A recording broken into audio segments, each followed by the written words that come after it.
biru muda ya. Oke. Baik, silakan yang pakai batik biru 2 saja ya. Silakan singkat, padat, nama dan asal ya. Cek. Bismillahirrahmanirrahim. Assalamualaikum warahmatullahi wabarakatuh. Waalaikumsalam warahmatullahi wabarakatuh. Perkenalkan, nama saya Faisal Hanif dari Arsitektur 2023. Hanif ya. Nah, saya dari santri Pusat Studi Quran, Tafsir Quran dan Hadis juga. Yang itu kan Ustadz Fajar. Nah, saya ada pertanyaan yang ini mungkin cukup keresahan saya sebagai mahasiswa UI yang juga memiliki keresahan tentang tantangan zaman yang ada di kampus UI yang saya lihat problemnya. Nah, Muslim ritual itu, tetapi cara putus-putus ya. Ada mikrofon lain nggak ya? Cek.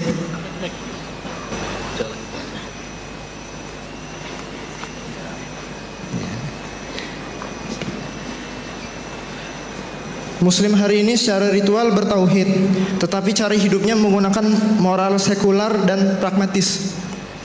Khususnya di kampus saya tercinta ini, terkadang hal ini juga mungkin secara tidak sengaja dipromosikan oleh guru-guru kami yang juga diaminkan oleh mahasiswa.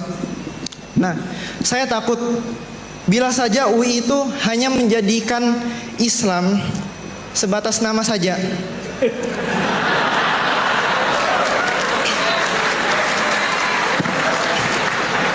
Yang padahal UI memiliki dasar catur dharma untuk menegakkan dakwah Islamiyah. Jadi kayak punya dasar yang kuat untuk menegakkan moral Islam gitu.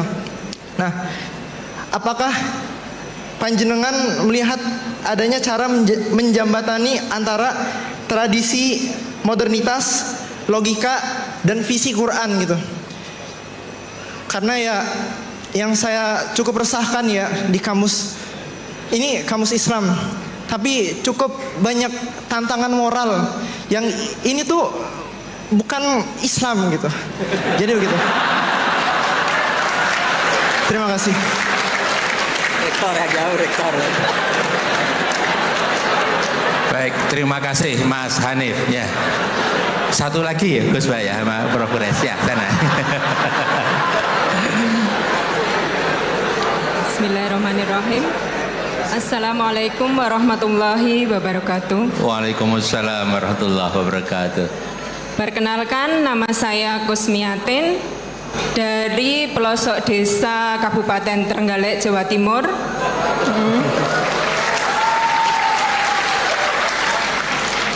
Alhamdulillah pada hari ini saya mendapat kesempatan untuk bisa bertemu dengan Gus Bahak dan Prof. Guroi Shihab. Lantaran anak saya dua-duanya kuliah di sini dan bekerja di sini. Untuk pertanyaan sebelumnya dari para akademisi, pertanyaan ini dari ibu rumah tangga yang tidak punya pendidikan tinggi, tapi berharap anak-anaknya punya pendidikan tinggi dan memiliki pemahaman agama yang baik. Saya ceritakan latar belakangnya dulu. Anak saya pertama sudah lulus S2, selesai 30 juz, dengan mudah dididik. Kemudian anak yang kedua laki-laki, justru di saat saya sudah mulai memiliki pemahaman bagaimana mendidik anak dengan baik, tapi justru setelah kuliah dia tidak mau menghafal Al-Quran. Dan itu membuat saya selalu bersedih, memiliki pemikiran yang kurang baik terhadap anak. Dan mungkin ini juga dirasakan oleh banyak ibu-ibu ketika mendidik anak-anak tidak sesuai harapan. Jadi saya itu tidak memiliki pemikiran negatif terhadap anak-anak saya. Saya ingin memiliki pemikiran yang selalu positif, yang akan nantinya membuat anak-anak saya itu tetap baik. Jadi saya mohon saran, petunjuk, petuah dari Gus Bahak ataupun Prof. Guroi Shihab, bagaimana menyikapi kondisi yang memiliki anak-anak seperti itu, yang memiliki perbedaan yang sangat jauh, mendidik anak perempuan yang penurut dan memiliki prinsip, kemudian memiliki anak laki-laki yang mungkin memang berbeda secara psikologisnya anak laki-laki dan perempuan itu.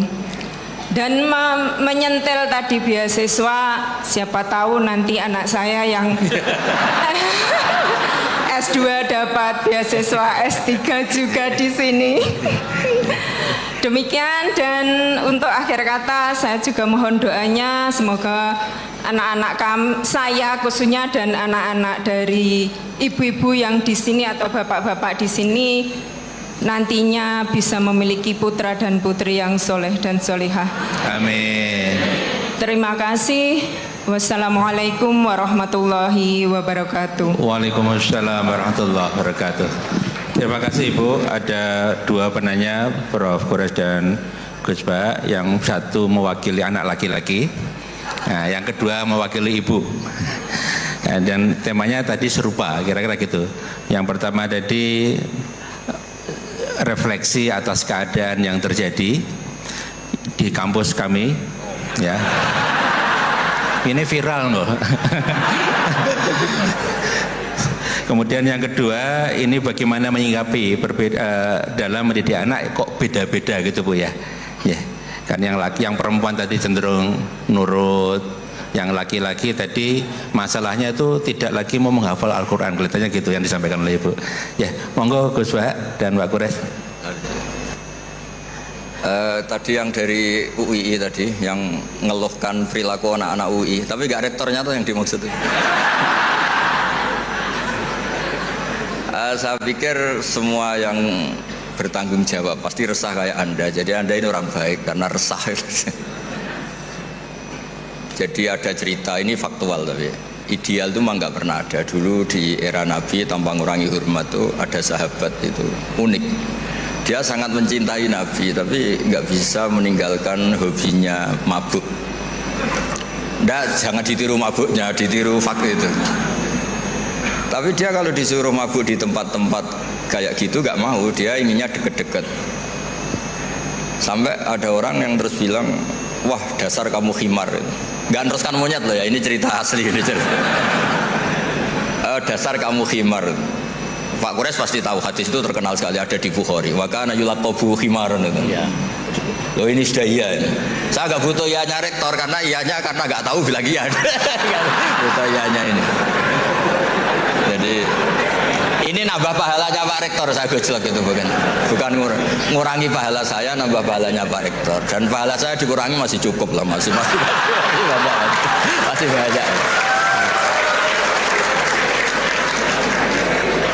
Sampai para sahabat bilang ma aktsara ma utiya. Maksudnya kamu sering dikasih sanksi, dikasih apa, masih tetap gitu. Sampai beberapa sahabat gak kuat terus melaknat dia. Terus Nabi ngendikan la tal'anuhu fa inni wallah la ara illa annahu ahabba wa rasulah. Ada yang riwayat illa annahu yuhibbu wa rasulah. Saya kecewa tapi jangan kamu laknati, saya masih melihat dia mencintai Allah dan Rasul. Terus di komentar Ihya, kitab Ihya bilang falam yukhrij Rasulullah bil maksiyah anil mahabbah. Itu saya hafalkan betul hadis itu. Nabi tidak mengeluarkan dia dari status mahabbah, mencintai kebenaran meskipun dia masih salah. Jadi di antara kebaikan agama ini memang selalu berharap. Mungkin anak-anak kita sekarang nakal, nanti enggak. Ini sekaligus jawab ibu-ibu tadi. Kalau ada gugat anak-anak, terus mereka gugat, gimana kok saya ditegur punya ibu ini, juga repot. Jadi repot juga kan. Jadi kadang-kadang orang itu senangani gugat anak. Kalau anak kita gugat orang lain punya ibu menteri, punya ibu dosen, saya kok punya ibu gini, ya repot juga kan. Jadi makanya dikurangi lah ngomplain-ngomplain anak. Kalau kita dikomplain balik juga repot.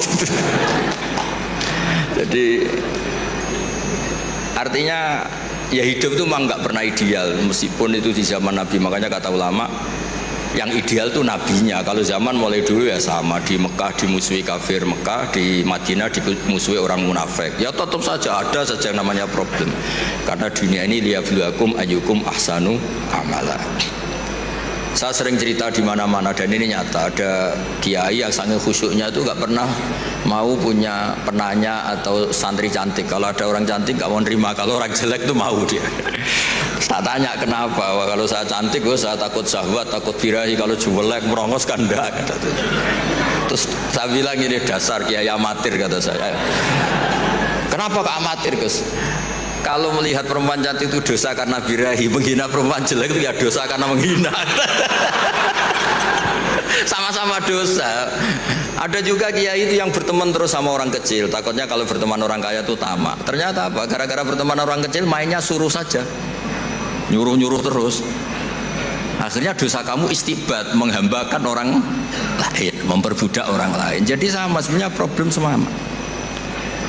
Makanya ini cerita Pak, ini mumpung ada Bu Wafa Putri Pak Zeni, saya itu kalau berteman, kalau nggak ditakdir Allah nggak mau. Karena kalau saya milih, oh gara-gara rektor UGM saya mau berteman, nanti kena hisab saya.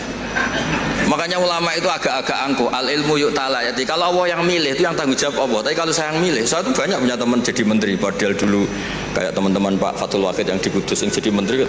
Tapi saya nggak pernah mau. Alasan saya tadi, kalau saya yang ikhtiar nanti tanggung jawabnya ke saya. Tapi kalau Allah yang menentukan, tanggung jawabnya di Allah Subhanahu wa Ta'ala. Makanya dalam ilmu tasawuf ada kata-kata kun muradan wala takun muridan. Karena sekali kita yang berikhtiar, kita yang disuruh tanggung jawab. Ya, jadi untuk ngelola anak, ngelola istri atau ngelola suami sama itu tetap inna min azwajikum wa auladikum aduwwal lakum. Ada sisi mungkin kita nganggap anak, suami atau istri itu problem, tapi kata Allah wa in ta'fu wa tasfahu. Kalau kamu anggap legowo dengan fakta-fakta yang kita, karena kalau kita tidak legowo itu zaman Nabi itu ya ada sahabat yang enggak tadi sampai wa kana yulaqabu khimaran. Itu redaksinya sampai gitu. Dulu sahabat antara Ali dan Muawiyah atau Sayyidina Ali dan Sayyidina Muawiyah itu ya perang, konflik. Sayyidah Aisyah dengan Sayyidina Ali ya sering salah paham. Jadi hidup itu gak pernah ideal. Yang ideal nanti setelah di surga, ya sudah, mau apa coba. Saya cerita yang lucu tapi ini nyata. Nabi itu kalau ada halah, ada itu nangis, ingat Khadijah. Padahal ini hanya teman atau saudara ini. Aisyah cemburu. Ya Rasulullah, kenapa engkau ingat orang yang sudah tua padahal sudah diganti yang lebih muda? Khadijah disebut ajus, tua sekali. Gantian Sayyidah Fatimah tersinggung, ibunya disebut ajus, tua sekali. Dan selalu Aisyah itu bangga karena istri cantik, muda. Terus kata Nabi, kamu ingin supaya Aisyah tidak jumawa sama ibu kamu Khadijah? Ingin ya Rasul. Itu Aisyah dibilangin, secantik-cantik kamu itu dapat duda, setua-tua ibu saya dapat berjaga. Jadi kadang Nabi itu ya asik saja, Kak. Ya gak serius-serius banget. Semenjak itu Sayyidah Fatimah Aisyah terus gak pati jumawa banget itu. Karena ternyata iya saya dapat duda. Khadijah janda dapat berjaga itu. Jadi khazanah Quran, khazanah hadis itu cukup lah untuk. Jadi tadi yang saya katakan wakana yulaqabu khimaran itu ada di Sahih Bukhari. Pak Kores pasti tahu betul. Sekarang tahu Pak Rektor karena sudah dikasih tahu. Itu ada di hadis Bukhari, nanti dicari. Oke, silakan. Apa lagi sudah dijawab terkait dilema mendidik anak. Oke. Baik. Ada ucapan Sayyidina Ali yang saya kira kita perlu perhatikan semuanya. Beliau berkata, "Allimu auladakum fa innahum khuliqu fi zamanin ghaira zamani." Didiklah anak-anakmu dengan kesadaran bahwa mereka itu lahir, tumbuh, berkembang pada zaman yang berbeda dengan zaman.